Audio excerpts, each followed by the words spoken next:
ಕುಮಾರ್ ಅವರಿದ್ದಾರೆ, ಗಿರೀಶ್ ಕಾರ್ನಾಡ್ ಅವರಿದ್ದಾರೆ, ಮುಸ್ತಾಕ್ ಅವರಿದ್ದಾರೆ, ನಿಸಾಮ್ ಅವರಿದ್ದಾರೆ, MA ಕಲಬುರ್ಗಿ ಅವರಿದ್ದಾರೆ, ನೀರ್ ಸಾಬ್ ಅಂತ ಹೆಸರಾಗಿದ್ದಂತಹ ನಜೀರ್ ಸಾಬ್ ಅವರಿದ್ದಾರೆ, ಕಿತ್ತೂರು ರಾಣಿ ಚೆನ್ನಮ್ಮರವರಿದ್ದಾರೆ, ರಾಣಿ ಅಪ್ಪಕ್ಕರ್ ಅವರಿದ್ದಾರೆ. ರಾಣಿ ಅಪ್ಪಕ್ಕ ಅಂತ ಹೇಳಿದ್ರೆ ಬಹಳ ಹೆಮ್ಮೆ ಆಗ್ತದೆ. ನಾನು ಇಲ್ಲಿಗೆ ಬಂದಿರುವಂತಹದ್ದು ರಾಣಿ ಅಪ್ಪಕ್ಕ ತುಳಿದಂತಹ ದಕ್ಷಿಣ ಕನ್ನಡದ ಮಣ್ಣಿನಿಂದಾಗಿದೆ.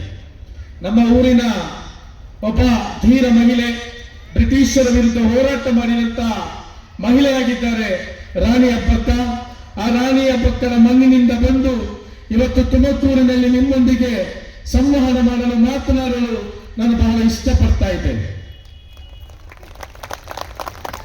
ಬಹಳಷ್ಟು ವ್ಯಕ್ತಿತ್ವಗಳನ್ನ ಯಾಕೆ ಇಲ್ಲಿ ಪರಿಚಯಿಸಿದ್ದಾರೆ ಅಂತ ಹೇಳಿದ್ರೆ ಖಾಲಿ ಫೋಟೋವನ್ನು ಇಡಬಹುದಿತ್ತು. ಇವರೆಲ್ಲರೂ ಕೂಡ ಈ ಕನ್ನಡ ಮಣ್ಣಿನ ಅಸ್ಮಿತೆಗಳಾಗಿದ್ದಾರೆ. ಈ ನೀರ್ ಸಾಬ್ ಅನ್ನುವಂತ ವ್ಯಕ್ತಿ ಪಂಚಾಯತ್ ವ್ಯವಸ್ಥೆಯನ್ನ ಕರ್ನಾಟಕಕ್ಕೆ ಪರಿಚಯಿಸಿ ಈ ರಾಜ್ಯದ ಮೂಲೆ ಮೂಲೆಗಳಿಗೆ ನೀರನ್ನು ಸರಬರಾಜು ಮಾಡಿದಂತ ಒಬ್ಬ ವ್ಯಕ್ತಿ. ಪ್ರತಿಯೊಂದು ಮನೆಗಳಿಗೆ ಮೂಲ ಸೌಕರ್ಯಗಳನ್ನು ಒದಗಿಸಬೇಕಾದ್ರೆ ಗ್ರಾಮ ಪಂಚಾಯತ್ ವ್ಯವಸ್ಥೆ ಇರಬೇಕು.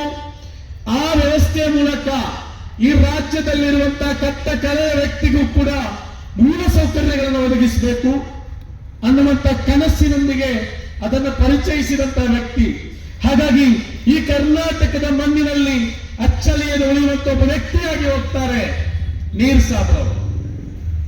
ನಿತ್ಯೋತ್ಸವ ಕವಿ ಎಂದೇ ನಾವು ಹೆಸರಿಸಲು ಕರೆಯಲ್ಪಡುವಂತಹ ರಾಜ್ಯೋತ್ಸವ ಅಂದಾಗ ನಿತ್ಯೋತ್ಸವದ ಗಾಯನಗಳಿಲ್ಲದೆ ಆ ರಾಜ್ಯೋತ್ಸವ ಸಂಪೂರ್ಣವಾಗುವುದಿಲ್ಲ ಎಂದಾಗಿದೆ ಕರ್ನಾಟಕದಲ್ಲಿ ಹೇಳ್ತಾ ಬರ್ತಿರುವಂತಹ ವಾಡಿಕೆ.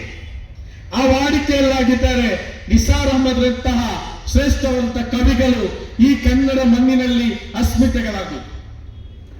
ಅಂದರೆ ಇವತ್ತು ಇಲ್ಲಿರುವಂತಹ ಒಂದು ವರ್ಗವನ್ನ ಇವರಿಂದ ಈ ಕನ್ನಡ ನಾಡಿಗೆ ಯಾವುದೇ ಕೊಡುಗೆ ಇಲ್ಲ ಅಂತ ಹೇಳುವಾಗ, ಕರ್ನಾಟಕದ ಮಣ್ಣಿಗೆ ಯಾವುದೇ ಕೊಡುಗೆ ಇಲ್ಲ ಅಂತ ಹೇಳುವಾಗ ನಮ್ಮ ಪ್ರತಿನಿಧಿಗಳಾಗಿ ನೀರ್ ಸಾಬ್ರಂತವರು, ಕವಿ ನಿಸಾರ್ ಅಂತವರು, ಮುಸ್ತಕ್ ರಂತವರು ಪರಿಚಯಿಸಲ್ಪಡ್ತಾರೆ. ಈ ಕನ್ನಡ ಅನ್ನುವಾಗ ಅದು ಕೇವಲ ಒಂದು ಭಾಷೆಯಿಂದ ಯಾಕೆ ಪೂರಕವಾಗಿಲ್ಲ ಅಂತೇಳಿ ನಾನು ಹೇಳಿದೆ ಅಂತ ಹೇಳಿದ್ರೆ ಈ ರೀತಿಯ ವಿಚಾರಕ್ಕಾಗಿ. ಟಿಪ್ಪು ಮತ್ತು ಕನ್ನಡಕ್ಕೆ ಅತಿ ದೊಡ್ಡ ಸಂಬಂಧ ಇದೆ. ಈ ಕರ್ನಾಟಕ ರಾಜ್ಯದಲ್ಲಿ ಕರ್ನಾಟಕ ರಾಜ್ಯ ಆದದ್ದು ಗಣರಾಜ್ಯವಾದ ನಂತರವಾಗಿದೆ. ಅದಕ್ಕಿಂತ ಮುಂಚೆ ಇದು ಮೈಸೂರು ರಾಜ್ಯಕ್ಕೆ ಒಳಪಟ್ಟಿತ್ತು. ಆ ಸಂದರ್ಭದಲ್ಲಿ ಟಿಪ್ಪು ಸುಲ್ತಾನ್ ರವರು ಈ ಕನ್ನಡ ನಾಡನ್ನ ಆಳ್ತಾ ಇರುವಂತಹ ಸಂದರ್ಭದಲ್ಲಾಗಿದೆ. ಅವರ ರಾಜ್ಯದಲ್ಲಿ ಅವರು ಆಳ್ವಿಕೆ ಮಾಡುವಾಗ ಅವರಿಗೆ ಪರ್ಷಿಯನ್ ಭಾಷೆಯನ್ನು ಅಧಿಕೃತ ಮಾಡಬಹುದಿತ್ತು, ಉರ್ದು ಭಾಷೆಯನ್ನ ಆಡಳಿತ ಭಾಷೆಯಾಗಿ ಘೋಷಣೆ ಮಾಡಬಹುದಿತ್ತು. ಅದು ಯಾವುದನ್ನು ಮಾಡದೆ ಅವರ ಆಡಳಿತದಲ್ಲಿ ಅವರ ರಾಜ್ಯವನ್ನ ಆಡಳಿತದ ಭಾಷೆಯಾಗಿ, ಅಧಿಕೃತ ಆಡಳಿತ ಭಾಷೆಯಾಗಿ ಅವರು ನೇಮಕ ಮಾಡಿದ್ದು ಕನ್ನಡವನ್ನಾಗಿದೆ. ಅವರ ರಾಜ್ಯದ ಅಧಿಕೃತ ಆಡಳಿತ ಭಾಷೆ ಕನ್ನಡವಾಗಿತ್ತು. ಇದಕ್ಕಿರುವಂತಹ ಪೂರಕವಾದಂತಹ ದಾಖಲೆಗಳೇನಂತ ಹೇಳಿದ್ರೆ ಶೃಂಗೇರಿಯ ಮಠಕ್ಕೆ ಮರಾಠರು ದಾಳಿ ಮಾಡಲಿಕ್ಕೆ ಬಂದಂತಹ ಸಂದರ್ಭದಲ್ಲಿ ಅಲ್ಲಿರುವಂತಹ ಮಠದ ಶಂಕರಾಚಾರ್ಯರು ಈ ಮಠವನ್ನು ರಕ್ಷಣೆ ಮಾಡಬೇಕು ಅಂತ ಕೇಳಿಕೊಂಡು ಟಿಪ್ಪು ಸುಲ್ತಾನ್ ರವರಿಗೆ ಪತ್ರ ವ್ಯವಹಾರವನ್ನು ಮಾಡ್ತಾರೆ. ಪತ್ರದ ಮೂಲಕ ಕೇಳಿಕೊಳ್ತಾರೆ. ಆ ಪತ್ರವನ್ನು ಕೇಳಿಕೊಂಡಾಗ ಅವರಿಗೆ ಹಲವು ಪತ್ರಗಳ ವಿನಿಮಯಗಳಾಗ್ತದೆ. ಆ ಪತ್ರ ವಿನಿಮಯಗಳಾದದ್ದು ಕನ್ನಡ ಭಾಷೆಗಳಲ್ಲಾಗಿದೆ ಅನ್ನುವುದಕ್ಕೆ ಅಧಿಕೃತ ದಾಖಲೆಗಳು ಈ ಕರ್ನಾಟಕದಲ್ಲಿ ಇವತ್ತಿಗೂ ಕೂಡ ಇದೆ ಅನ್ನೋದನ್ನ ನೋಡುವಾಗ ಟಿಪ್ಪು ಸುಲ್ತಾನ್ ರವರ ಆಡಳಿತ ಭಾಷೆ ಕನ್ನಡವಾಗಿತ್ತು ಅನ್ನೋದು ನಮಗೆ ಕಾಣಲಿಕ್ಕೆ ಸಾಧ್ಯವಾಗ್ತದೆ. ಗಿರೀಶ್ ಕಾರ್ನಾಡ್ ರವರು ಒಂದು ಅತ್ಯುತ್ತಮವಾದಂತಹ ನಾಟಕವನ್ನು ರಚಿಸ್ತಾರೆ. ಆ ನಾಟಕದಲ್ಲಿ ಅವರು ಮುಂದಿಡುವಂತಹದ್ದು ಟಿಪ್ಪು ಸುಲ್ತಾನ್ ಈ ಕರ್ನಾಟಕದ ಮಣ್ಣಿನ ಮುತ್ತಾಗಿ ಯಾಕೆ ಕರೆಯಬೇಕನ್ನುವುದನ್ನಾಗಿದೆ ಅವರ ನಾಟಕದಲ್ಲಿ ಪ್ರದರ್ಶನ ಮಾಡೋದು.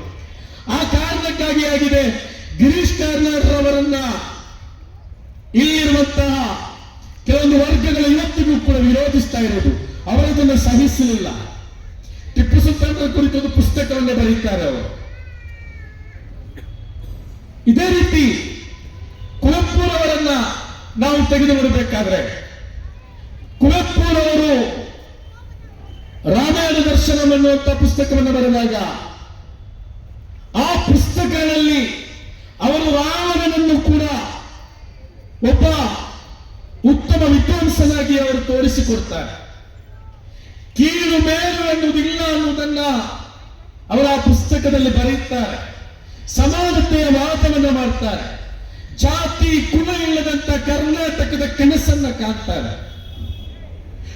ರಾಮನು ಕೂಡ ಒಬ್ಬ ಸಾಮಾನ್ಯ ಮನುಷ್ಯ ಅನ್ನೋದನ್ನು ಕೂಡ ಅವರು ಜನರಿಗೆ ಹೇಳ್ತಾರೆ. ಅಂದ್ರೆ ಯಾರು ಕೂಡ ಮೇಲಲ್ಲ, ಯಾರು ಕೂಡ ಕೀಳಲ್ಲ ಅನ್ನೋದನ್ನ ಒಂದು ಸಮಾಜದಲ್ಲಿ ಕಟ್ಟುವ ರೀತಿಯ ಕನಸನ್ನ ಅವರ ಆ ಪುಸ್ತಕದಲ್ಲಿ ಹಾಕಿಕೊಡ್ತಾರೆ.